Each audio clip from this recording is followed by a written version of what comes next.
Yeah, I would like to make it for the people who is listening really fast resume.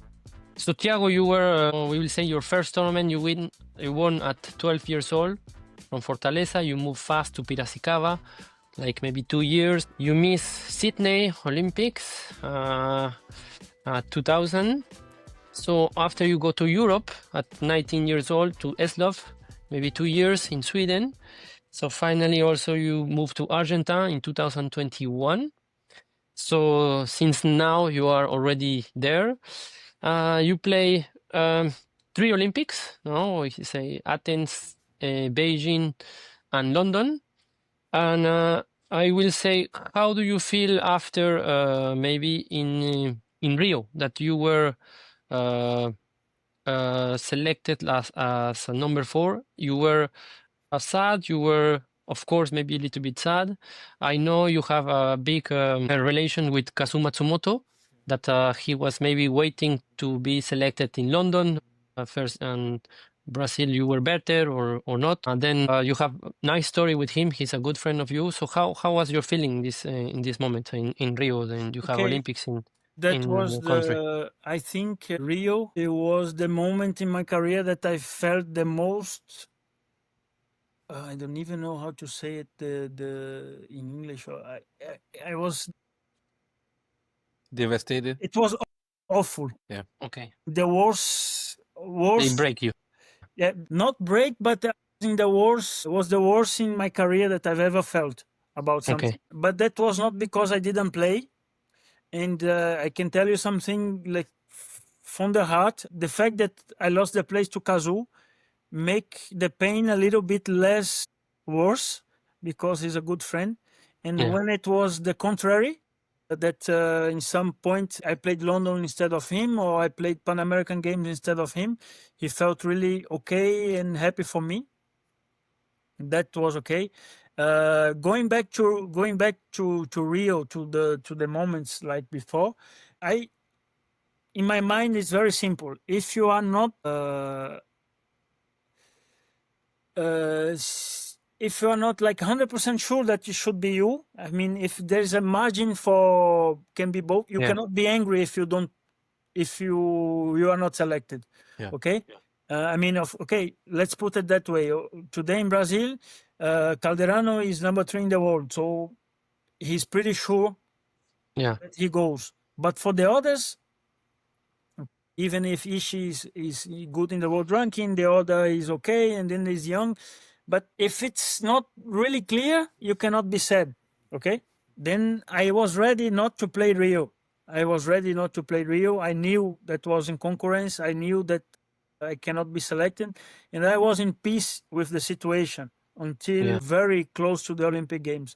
But the thing is that, and there was not by, I don't know, I'm afraid to talk about this sometimes because maybe people will hear about and will not see the way I said, and then they can have some misinterpretations. But and I'm in peace with the situation today. The thing is that I was told something and finally it was different. And when I was told, I believed that I was going to the Olympics, and that was my mistake. And then suddenly it was not really this, that will change, and that will be different selection. And that moment that put me in a bad, little bit this bad vibe that I had when I moved to Sweden. You know. Yeah. I feel that I lost it even before I lost it, Okay. because at one moment I believed that I was inside. You know. And that was my mistake, because maybe they decided to be like this. There's nothing I can do about it anymore. I just keep playing, and suddenly it was changed, the system or whatever you want to call. And when I was told this, I had this feeling inside me that I had lost, and that was the difficult part. The difficult part was not to play the Olympics at home, which was also not fun, but I was ready to leave the situation. It was Calderano, Tsuboi, and Matsumoto. Okay. And they were good, no problem. Yep. They were good players. Calderano was already improving. Yeah. And Tsuboi was quite safe at that time because he was also a good player and Yeah, playing I well. remember this year he was performing very good that year. Yeah. And me and Kazuo, it's really 50-50. You could argue for him or argue for me, depend of point of view, and there's no problem with that. I had no. Mm.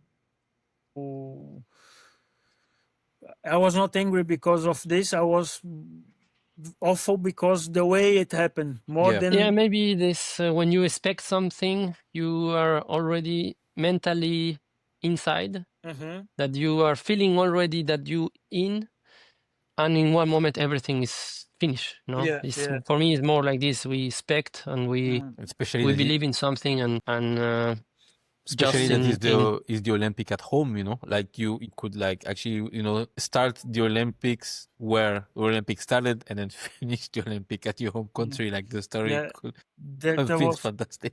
Yeah, was the by far. I don't think I've lived the worst moment in my career. Then as sad as it is, because Yeah. anyway I was there, but I was not in the Olympic Village. I was in a hotel. Much before the Olympics, I decided that my parents. I didn't know that I would qualify, but I decided that my parents, my brother, my family, they would go anyway because it was in Brazil. Yeah. It didn't change anything.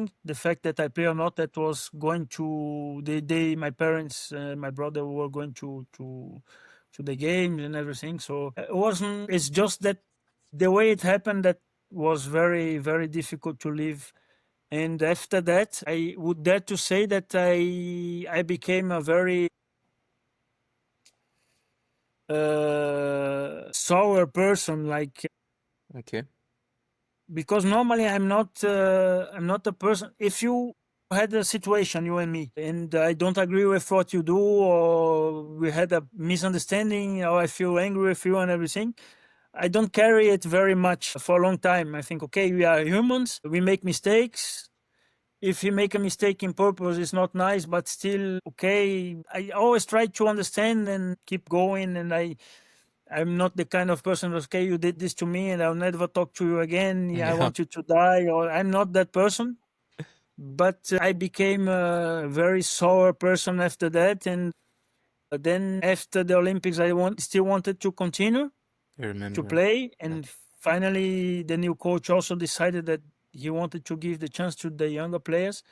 So to make a long story short, my last years of Brazilian national team were so awful that I almost forget the many good years. Like, Because I like actually remember in you were running for Tokyo the qualification, and like first of all like your ranking became very high, and let me remind the viewers that at that time you had to beat a good player to gain ranking point.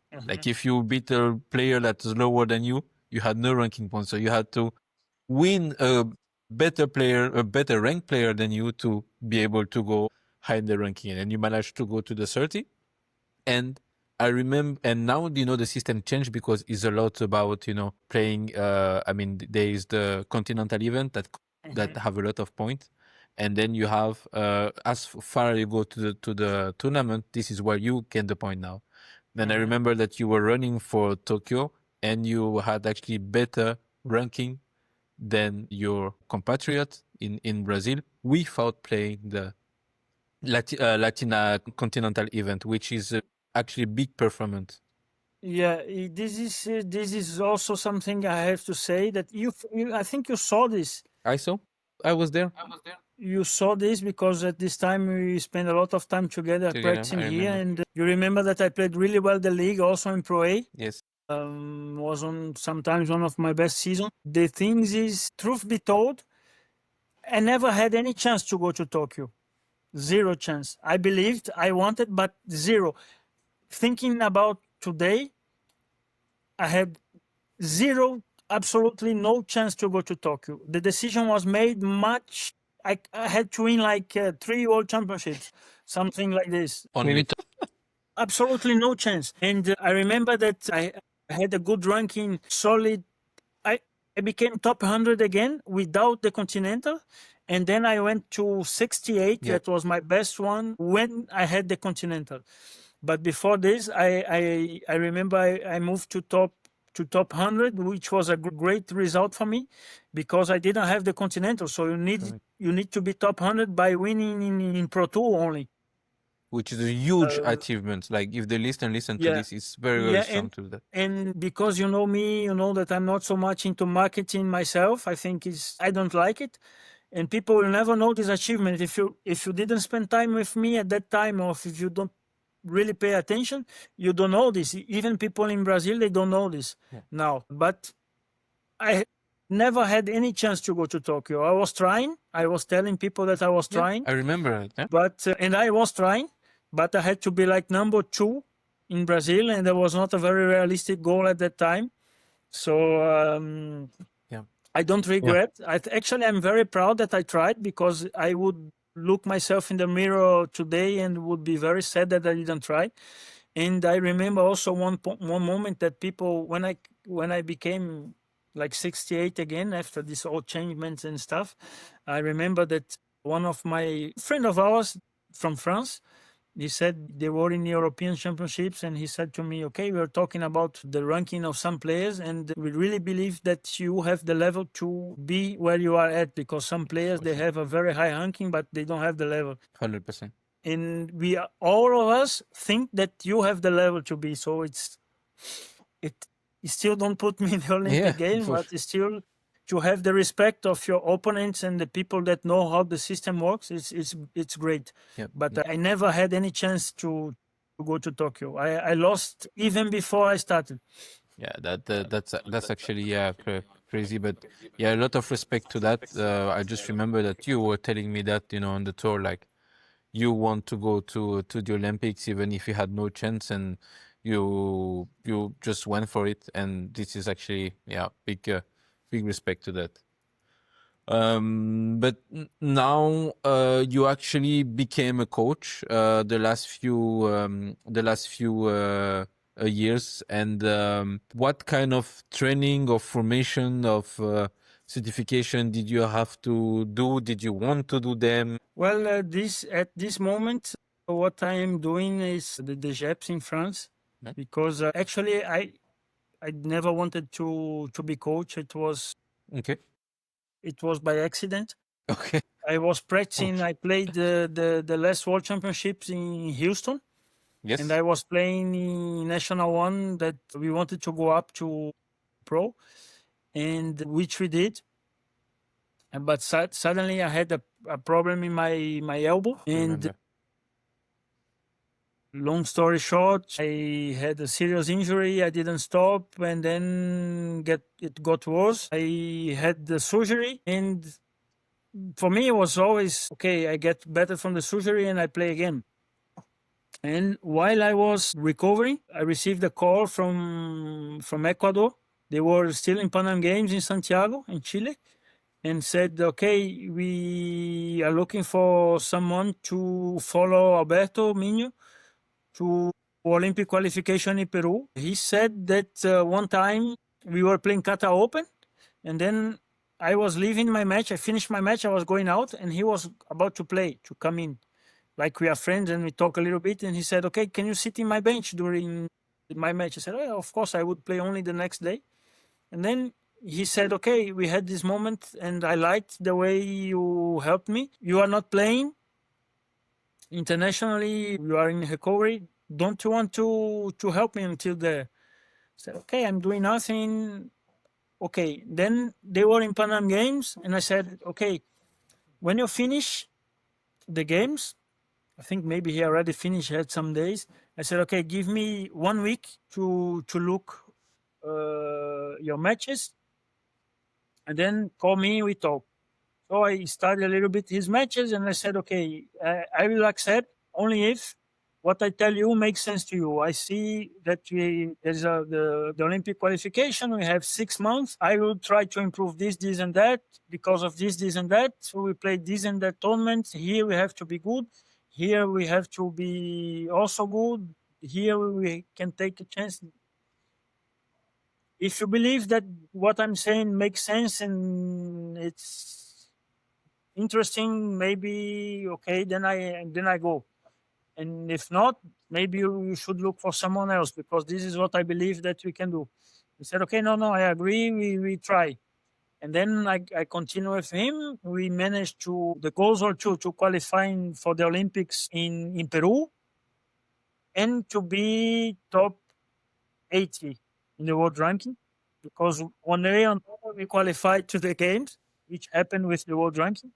So we knew that there are some competitions that were important to win points, and then we made the semi-final in Pan American Cup that put us in a good position, and then had some good other results, and then the World Cup came, so he already won some points, and finally we make it to the games. But I never planned to be coach, and but during my recovery from the elbow, I said, okay, I have a lot of free time.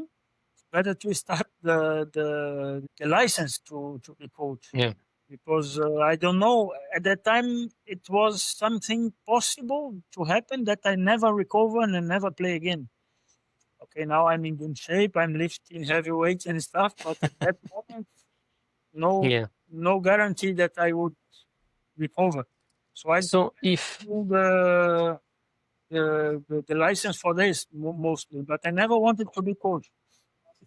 so for the people that don't know you, can you tell us how many injuries, big injuries you have in your career and Surgeries I had two in my wrist. Okay. I did one arthroscopy that is not very serious, but it didn't even solve the problem because I don't have cartilage anymore. So I Okay. have one injection of acid hyaluronic, it's kind of gel that protects the articulation. Okay. I do this twice a year since 2010. Still doing this? Every day. I just did like 2 months ago, Okay. and I had my Elbow. Yeah. elbow partially broken, and then I had it recovered, like rebuilt a little bit, and I'm okay now. And then Okay. the rest is only tendinitis in knee, shoulder, elbow. Yeah. Yeah, so I small broke Normal. injuries. one ligament in Normal stuff. my hip, in my adductor. Mhm. But yeah, I lost a lot of time with Mhm. injuries, really, in my career. But it's actually good that you managed your time at your elbow injury to say that okay, now it's time to make this license to be coach. And actually I would like to know a little bit, as a former good player and now coach, what philosophy do you want to bring into your coaching? First, yeah, well, just before I say this, before I talk Yeah. about this, and then I was coaching Ecuador until the end of last year, and then people started to see me as coach, and then I'm accepting because the offer comes. I will play league, but I can manage to make both, so I go. But I'm very relaxed about my job, which is different than my playing mindset when we talked about. I don't put myself under a lot of pressure. I do work very hard. I study a lot of the games. I watch a lot of hours of games, really long hours, many matches, and the full match, not only the highlights, Okay. because then is where you see the strategy, the body language and stuff. Because people watch the highlights and it's not really not. Yeah. There's a lot of information missing. I do my job properly, but I'm very relaxed about it. So I I study. I'm serious, but I'm very relaxed. It's totally different Yeah. than when I played. So that's actually maybe the philosophy that you want to bring into your Well, your coaching. this is one of the philosophy. The other is that it depends on the players. I want my players to be very independent. For me, a good coach. I was a good coach to you if you don't need me. Do you understand? So that's make a lot of sense actually. If I did my job well, I teach you basic strokes well. I gave you understanding of the game. I prepare you to take decisions. Because what I don't like in coaches when I play is that coaches, they want their mind on you. Yeah. They have their philosophy, and they want you to accept their philosophy. And I don't want this. I hate this. What I want is, okay, if you are young and I teach you, I want you to have a clean technique and a good basic strokes. Okay. Once you have this, I want you to understand. When I say about technique, I want you to have a proper movement. I want you to understand about spin. Yeah. Understand a lot about spin. Understand about tactics. Understand about the game, about yourself. Mostly, you have to know yourself in a very high level. That's correct. But I want you to be you. I want that you come to me as your coach, and I will be very proud. Is that at some moment, if you don't know what to do, and then you come to me, but I want you to take your decisions. I don't want to decide for you. I want Okay. that you are independent. I want you not to need me.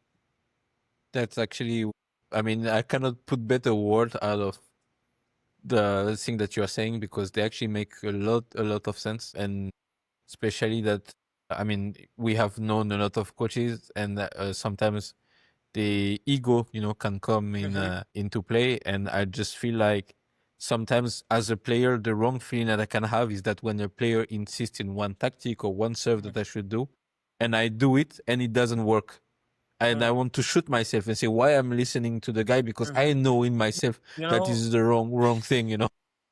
one of the first things I told my players now when I started to coach Brazil, I said, okay, I was playing, I'm still playing. So if I ask you to do something, I view it from outside, I believe it's good for you. But if you doubt, if you do what you want or what I want, do always what you want, For sure. because you will be the first person that will be sad if you lose. And you have to take responsibility for it also. That cannot be on my always on my back. Of course, if I coach you, Iba, for example, I coach you, and You in only three need a matches, mechanic auto license. You don't. yeah, if I coach you and I tell you to do 3 matches in a row to do something and you don't do, and then you lose 3 matches, maybe in the fourth I'll say, okay, please do what I'm telling you now, because you did what you want for 3 times and you lost 3 times. Correct. So give me a little bit credit and try to do what I'm telling you, and then we see. But at the end, especially if you are dealing with pro players, if you are dealing with young players, you have to educate them. But if you're dealing with pro, I bring you what I see, and then you can make your decision. And also, for me, when I played, I was a better player if I was doing the wrong tactics, maybe. But when I do with full conviction. Full, 100%. That was Then working. if I do maybe good tactic, but I do not sure of myself, afraid, Correct. then I don't do it with quality, and then I'm punished anyway. So I said, Correct. okay. So this is a little bit my philosophy. I want you not to need me. Yeah. I want you to fire me as soon as possible. That's that makes a lot of sense. And finally, you go to your first world title event with Hugo, and then Hugo managed to win that World Cup. And actually, it's funny because Hugo has been fighting to get a medal in for so many years, and I believe that he was definitely many times deserved as the way that he was playing. He deserved to get medals at, for example, the Olympic Games. I believe that he was behind the Chinese. He was definitely the best. The World Championship that he played also, he was, I think, the best players. And now World Cup with you first time, and then he managed to get it.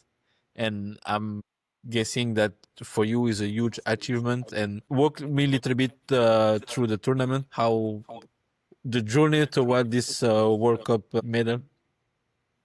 It's first of all, it's very symbolic for me to be somehow involved with this biggest achievement of our table tennis. For sure. It's like moment that will be forever in our history, and I cannot know what was up to me, even if I did something to have him won the World Cup. What I can say is very symbolic for me to live this moment. Actually, I don't even want people say that, okay, you are there, you help, and I think I don't know really much in which level or which, I don't know. I'm just happy that I could see it from close, and it's a good friend. It's like if tomorrow you ask me to go to, I don't know, African Cup with you, and then you're not really expecting to win. You are not, okay. You are playing great table tennis, but the just recent results were not so good, and finally you start. It was like two friends living a very nice moment together. This is the way I lived and the way I feel. It was not only me, but the whole group that we were there. It's one of these tournaments that he starts in groups. Uh, his favorite by far in the group, but there is always this system that you can make 2-2 and you never very comfortable. But yet he was thinking about this. I was not thinking because I think, okay, he's really good. He's playing really well in practice, and in my mind, he was going to go through the groups quite safely. What happened? And then there is the first match after the group. I was already more calm because it's best of 7. Mm. And then he played Shinozuka. I say, okay, Shinozuka is great player. He's like top 20 something in the world ranking. But to beat Hugo in best of 7, he has to play Very good, yeah. really well. And Hugo managed to win, I think, 4-1. But this 4-1 matches that if you are there and you watch the full match, you always have this feeling that if some moment in the maybe second set or third set that things gone wrong, maybe you could find yourself in a very difficult situation. He managed to win, and because he was big favorite, no one will talk about this match, of course. But you were there, you feel that he had it under control, but it was It was this very tight. control can escape Can very change, yeah. fast. And then he goes to quarterfinal. This was our match. He played against Harimoto, that is good against him because of playing style and because he's good. And there's always this wait. Okay, it's quarterfinal again. He was already Yeah. in quarterfinal in World Cup and quarterfinal in World Championships, and no medal. And then in Olympics, he went to semifinal, but no medal. So I said, shit. If he make it the semifinal, he already gets a medal, a podium. So it's important. He played very accurately, precisely in tactics. He was really good in tactics, so he won this match. Then you say, okay, he goes to semifinal. He's already. Wait, let me get like. Do you think that the tactic was definitely the things that helped him a lot? Because when I watched the match of Hugo, the most of the time it was, especially for example, Olympics in Tokyo, the World Championship in Houston. I felt like it was a lot tactically that he had a lack of, resources. In my feeling, I feel like he was always in the best shape, definitely the best player, but tactically, I felt like he always struggled. And you think that the fact that to have great tactic this time helped him, and I would say maybe the playing style was suiting, because I also felt like he was dominating the players. If you look against Dima, if you look against, it was Liang Jinkun in World Championships, I felt Yeah, like he was just a better player, you know? Yeah, but I think this time I think was what he improved. He has still his level. He's a player that he imposes his game. Yeah, for sure.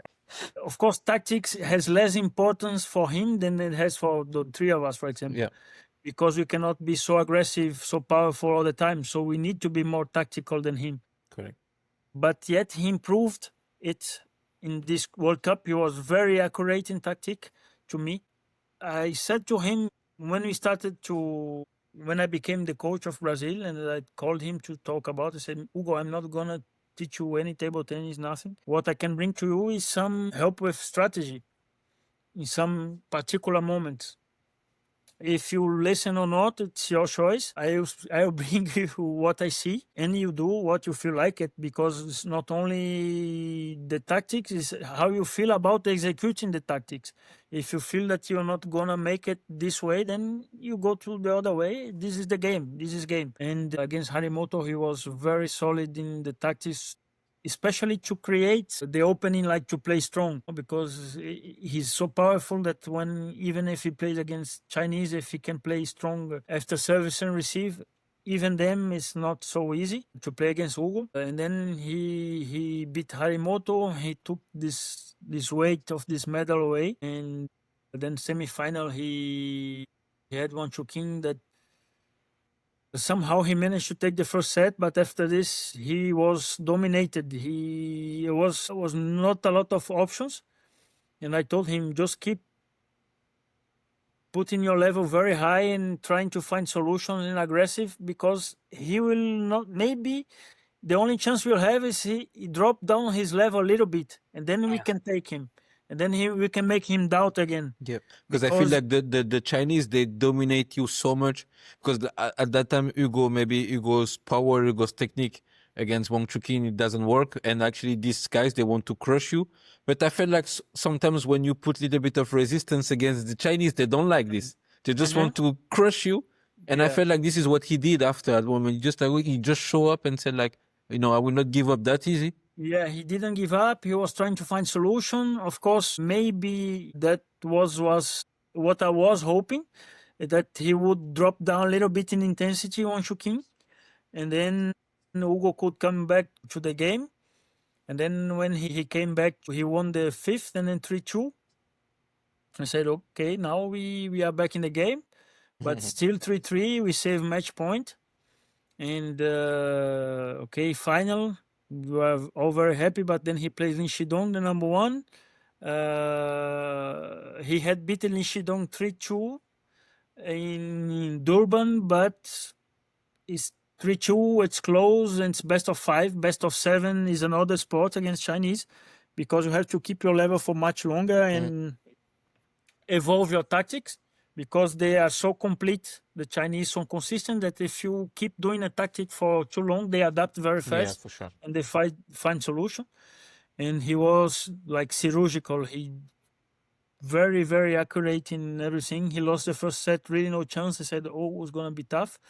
But as in this final, when he found solution tactically, he didn't let the other guy breathe. He put pressure all the time, and then it was. Then it became only emotional, not to think, okay, I'm gonna win. I have to keep your nerves, but strategically wise, Hugo controlled him, and there was not much that match he could do. The only way Hugo could have lost that final after he started to improve his game was if he became a little bit nervous because of the title, but he was very solid mentally, and he felt it was this moment, and he took it. Yeah.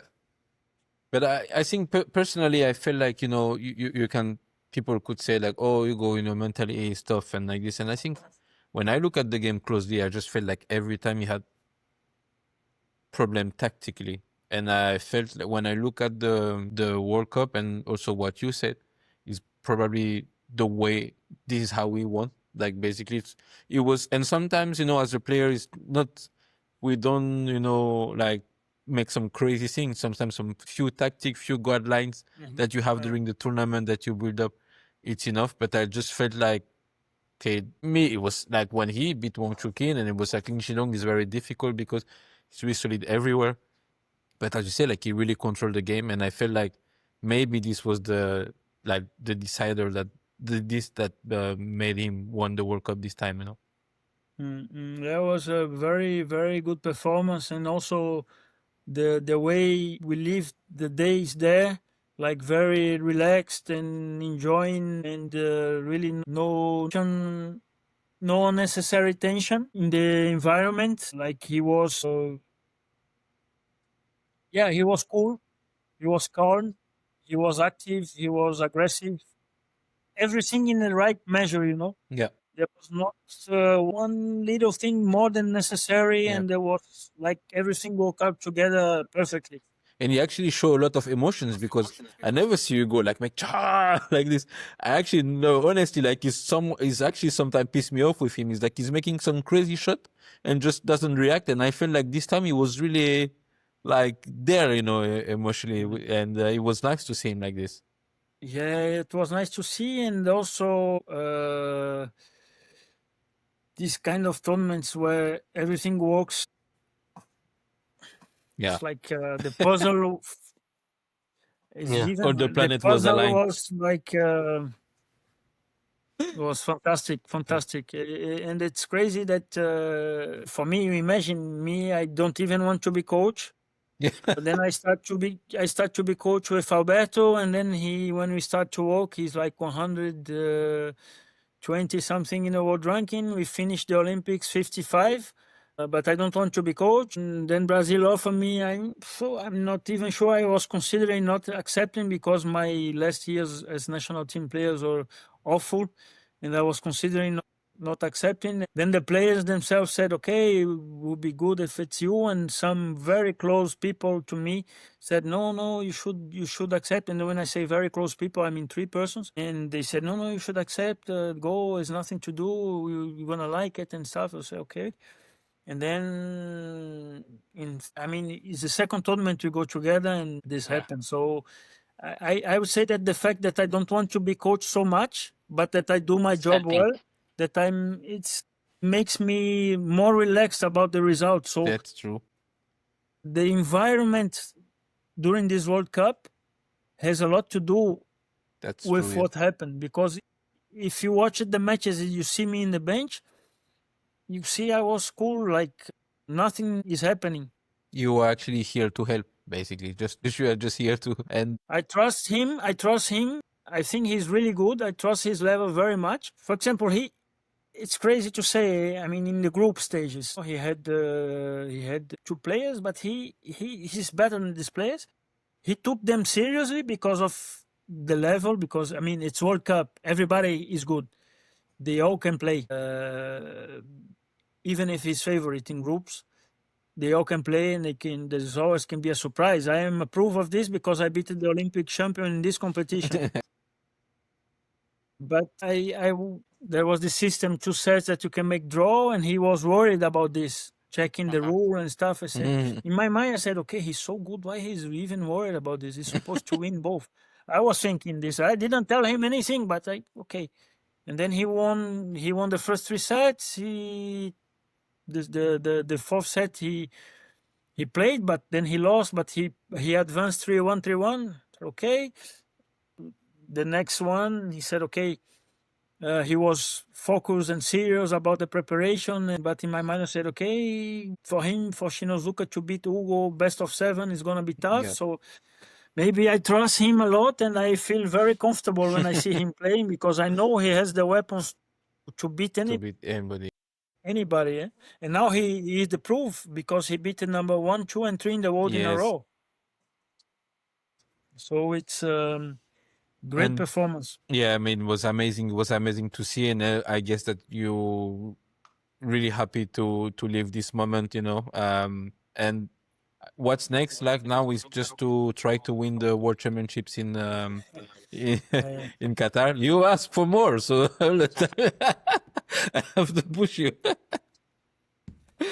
Yeah, well, I think he's focused and motivated. He approaches the competition with confidence, of course, and not only with the confidence of winning the World Cup, but also with the fact that he took a lot of weight off his shoulders because he finally got a big Yeah. title. So you think this is the beginning? Like now we unleash this, and now we can. We hope so, but we know that the World Championships is a different animal. I believe he can perform really well. I mean, when you see Hugo, definitely all the time I feel like Hugo is you have the Chinese and you have him. I honestly is like, okay, Chinese, you have him, and then you have Arimoto is always there. Now you have Felix also that somehow, but I felt like he went a little bit down. But Hugo is always there.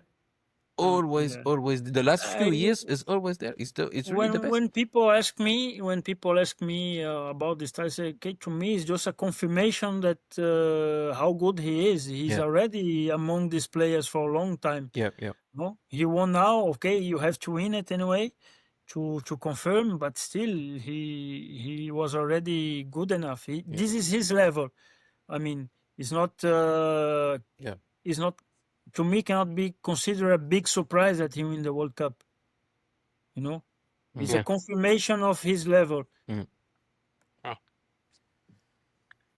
I just wanted to say, as always, I think congratulations, Thiago, for all your career and your efforts. Maybe you were in some moments too hard with yourself. So also this is one advice for the athletes to enjoy more the game, to train hard, because it's always important to make more training, more this, but also to enjoy. You open the doors for many players and in Latin America, for example, me, that you helped me to be in France. Maybe without you, I wouldn't be here. I would be in Cancun or with one cartel. I don't know. So I would like to be in Cancun. as I always mention this, thank you, Thiago, again.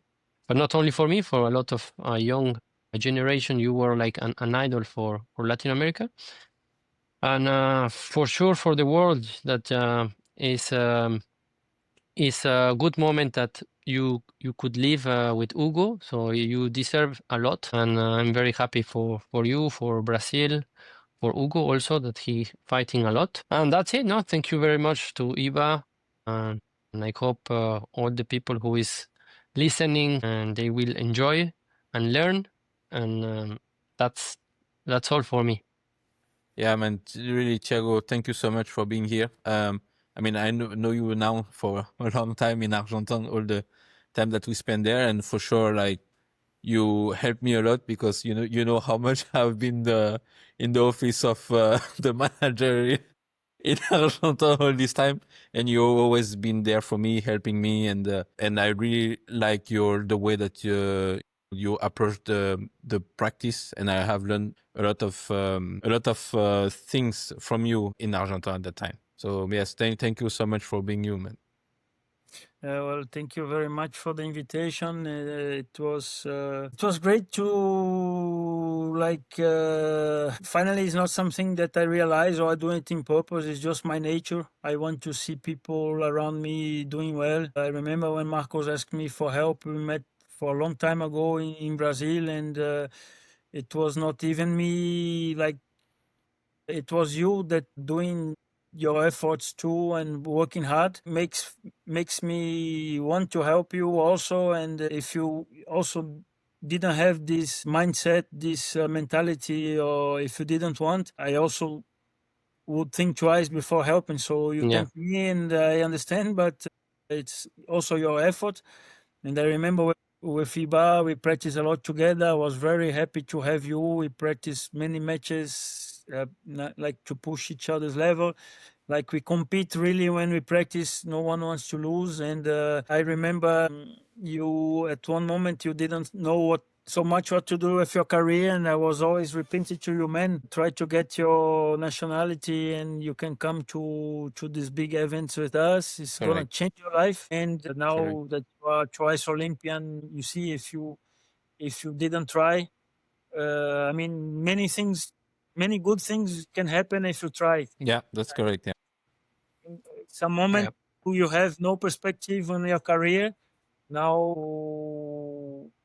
changes everything. Like, but if you try, really can, lot of things can happen. I remember just when joking, and I said to you, man, go get your documents and go do this. I said, yeah, but my family, we had some fight, they don't want to give. And I was joking, just start to cry and go there. Maybe cry in front of the door, they're gonna give you Yeah. and you play with us. And now I'm very proud that, of course, it's also your effort. Of course, it's Marco's effort. Of course, it's Hugo's effort to win the World Cup. But this little participation, it's really grateful to me. It's not even, I don't even want or like when people say this. Me doing is already makes me happy enough, even if there's no recognition. And this is my nature. So I'm somehow at this stage of my career, people are telling me this because it feels like the end. So it's kind of sad. It feels it's like the end of my career as a player, even if I want to push it. But the best days, the part that I like most, I mean, the international part. I play league to have money and to have good matches to play international. I play, like the league in France, so I can earn my living and I can invest this money in my tournament. So my first death was when I stopped to play international. So nowadays I'm a little bit more in peace with the situation, and of course that this week that I just lived with Hugo in the World Cup give me some peace at some point. But don't get me wrong, it's still very hard for me to be in these tournaments and not play. It's crazy hard. Yeah, but now you see it in another point of view, and I guess that it's as exciting as I mean, it's as close as you can be to actually what you want. The good thing is that I don't have to pay to go to the tournaments. Yes, that's good. Amazing. But thanks, man. Thanks so much, Thiago, for being here. It was amazing to have you here. Make sure to subscribe on YouTube and wherever you follow this podcast on social media, Spin City Podcast, and see you in 2 weeks.